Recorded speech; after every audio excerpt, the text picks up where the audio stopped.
Hi, this is SM ஹாஷு ரக்ஸூஸ் channel. இந்த வீடியோவில் என்ன பார்க்க போகிறோம் அப்படின்னா, எண்ணெய் கத்திரிக்காய் புளிக்குழம்பு எப்படி வைக்கிறது அப்படிங்கிறத தான் நான் ஷேர் பண்ணியிருக்கேன். இது மீன் போடாத மீன் குழம்பு அப்படின்னு சொல்லலாம். உண்மையாகவே டேஸ்ட் வேறு லெவலில் இருக்கும். மீன் குழம்பு டேஸ்ட் மாதிரியே தான் இருக்கும். வேணும்னா ட்ரை பண்ணி பார்த்துட்டு எப்படி இருந்துச்சு அப்படிங்கிறத கமெண்டில் ஷேர் பண்ணுங்கள்.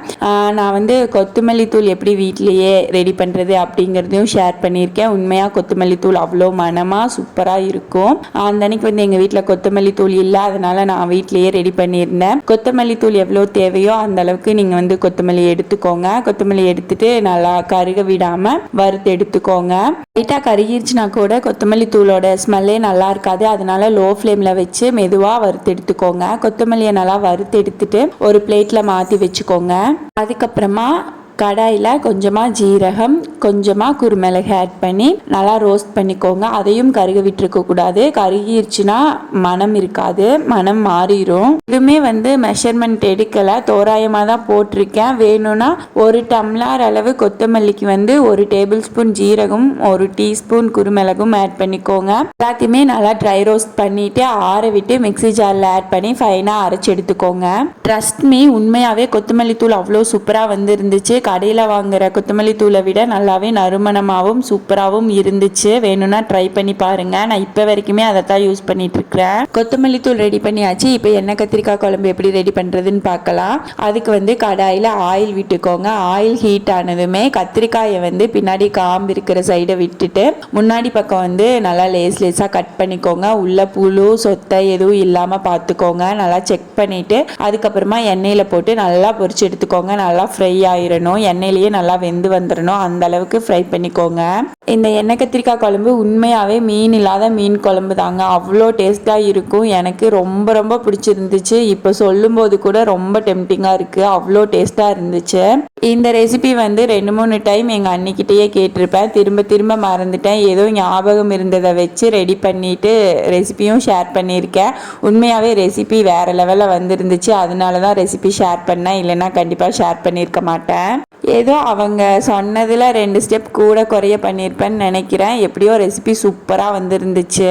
லாஸ்ட்டில் குழம்பு கொஞ்சம் கூட மிச்சமாகலை, ஃபுல்லாகவே காலி ஆயிடுச்சு. அந்த அளவுக்கு டேஸ்ட்டாக இருந்துச்சு. எங்கள் வீட்டில் ஒரு அளவுக்கு டேஸ்ட்டாக இருந்தாலும் காலி ஆகாது, சூப்பராக இருந்தால் தான் காலியாகும். கத்திரிக்காயை நல்லா ஃப்ரை பண்ணி எடுத்துட்டு இதுக்கு பெருசாக எந்த மசாலாவுமே யூஸ் பண்ண வேண்டியதில்லை. கத்திரிக்காய் ஃபஸ்ட்டு நல்லா ஃப்ரை ஆகட்டும், நல்லா பொரிஞ்சு வந்துடணும். புளி முதவே ஊற வச்சுக்கோங்க. ஊற வைக்கிறதுக்கு மறந்துடாதீங்க. இந்த எண்ணெய் கத்திரிக்காய் குழம்புக்கு பிஞ்சு கத்திரிக்காயாக இருந்தால் ரொம்பவே நல்லா இருக்குமா. நான் கடையில் வாங்கின கத்திரிக்காய் தான் யூஸ் பண்ணியிருந்தேன். கத்திரிக்காய் நல்லா கோல்டன் ப்ரௌன் ஆனதுக்கப்புறமா ஒரு பிளேட்டில் ட்ரான்ஸ்ஃபர் பண்ணி வச்சுக்கோங்க. மசாலாஸ் அரைக்கிறதுக்கு ரெடி பண்ணிக்கலாம். அதுக்கு என்னென்ன பொருட்கள் தேவைன்னா, பல்லேரி வெங்காயம், தக்காளி, இஞ்சி, பூண்டு, அதுக்கப்புறமா கொஞ்சமாக தேங்காய் துருவல் வேணும். ஃபஸ்ட்டே எல்லாத்தையுமே கட் பண்ணி ரெடி பண்ணி வச்சுக்கோங்க. மசாலாக்கு எப்படி வதக்கலாம் அப்படின்னு சொல்லி பார்க்கலாம் வாங்க. கத்திரிக்காய் வதக்கின எண்ணெயை வேஸ்ட் பண்ணிடாதீங்க. அந்த ஆயிலையே நம்ம வெங்காயத்தை போட்டு வதக்கி எடுத்துக்கலாம்.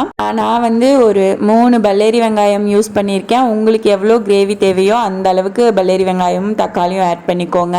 பல்லேரி வெங்காயத்தை நல்லா வதக்கிட்டு கூட கொஞ்சமாக இஞ்சி பூண்டு ஆட் பண்ணிக்கோங்க. இஞ்சி பூண்டு பேஸ்ட் இருந்தாலும் ஆட் பண்ணிக்கலாம். நான் பூண்டு இஞ்சி ரெண்டுமே உரித்து ஆட் பண்ணியிருக்கேன். கொஞ்ச நேரம் வதக்கி விட்டுட்டு அதுக்கப்புறமா தக்காளி, நான் ஒரு 3 தக்காளி ஆட் பண்ணியிருக்கேன். உங்களுக்கு டேஸ்ட்டுக்கு ஏற்ற மாதிரி தக்காளி ஆட் பண்ணிக்கோங்க. எவ்வளோ புளிப்பு வேணுமோ அந்த அளவுக்கு. நாட்டு தக்காளியாக இருந்தால் இன்னுமே டேஸ்ட் சூப்பராக இருக்குமா. நான் ஹைப்ரிட் தக்காளி தான் யூஸ் பண்ணியிருக்கேன். தக்காளி போட்டுட்டு வதங்கிறதுக்கு தேவையான அளவு உப்பு ஆட் பண்ணிக்கோங்க. நம்ம ஓரளவுக்கு சமைக்கிறதுக்கு கற்றுக்கிட்டோம்னாவே எதுக்குமே மெஷர்மெண்ட் தேவை கிடையாது. நம்ம ஓரளவுக்கு ரஃபாகவே எல்லாத்தையுமே போட்டோம்னா பர்ஃபெக்டாக வந்துடும். நானுமே ஸ்டார்டிங் ஸ்டேஜில் எல்லாம் நல்லாவே சொதப்பிடுவேன். இப்போ எல்லாமே நல்லா சமைக்க கற்றுக்கிட்டனால ரஃபாகவே எல்லாத்தையுமே போட்டோன்னா பர்ஃபெக்ட் டேஸ்ட்டில் வந்துடும். தக்காளி நல்லா வதங்கினதுக்கப்புறமா தேங்காய் துருவல் ஆட் பண்ணிக்கலாம். தேங்காய் போட்டுட்டு நல்லா வதக்கி எடுத்துக்கலாம்.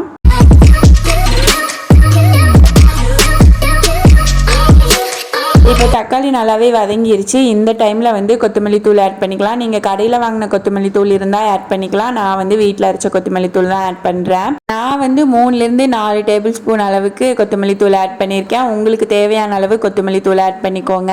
அப்புறமா 2 டீஸ்பூன் மஞ்சத்தூள், 2 டேபிள் ஸ்பூன் மிளகாய்த்தூள், குழம்பு மிளகாய்த்தூள், கூட காஷ்மீரி மிளகாய்த்தூள் இருந்தால் ஆட் பண்ணிக்கோங்க. நான் இல்லாதனால ஆட் பண்ணலை. இப்போ வந்து கொஞ்ச நேரம் வறுத்து விட்டுட்டு அதுக்கப்புறமா மசாலாவை எல்லாத்தையும் நல்லா ஆற விட்டுருங்க. ஆற விட்டுட்டு மிக்ஸி ஜாரில் ஆட் பண்ணி நல்லா நைஸாக அரைச்சி எடுத்துக்கோங்க. தேன் மாதிரி மசாலா வந்து நல்லா நைஸாக அரைச்சி எடுத்துக்கணும். கொரகொரப்பாக இருக்கக்கூடாது. எந்த அளவுக்கு அரைக்கிறோமோ அந்த அளவுக்கு கிரேவி டேஸ்ட்டாக இருக்கும்.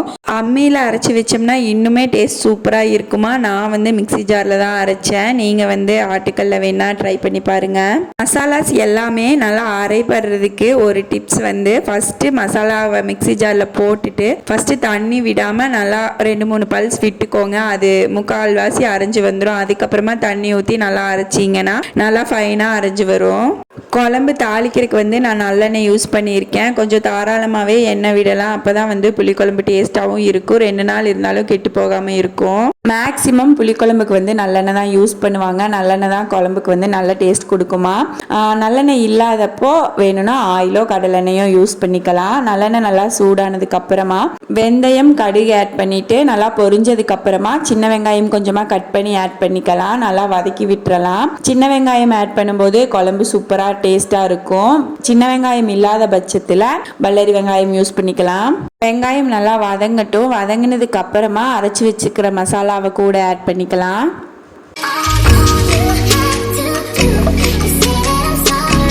வெங்காயம் வந்து இப்போ நல்லா வதங்கிருச்சு. வதங்கினதுக்கு அப்புறமா அரைச்சி வச்சிருக்கிற மசாலாவை ஆட் பண்ணிக்கலாம். மிக்ஸி ஜாரில் லைட்டாக தண்ணி விட்டு நல்லா அலசி எடுத்து கூட சேர்த்துக்கோங்க.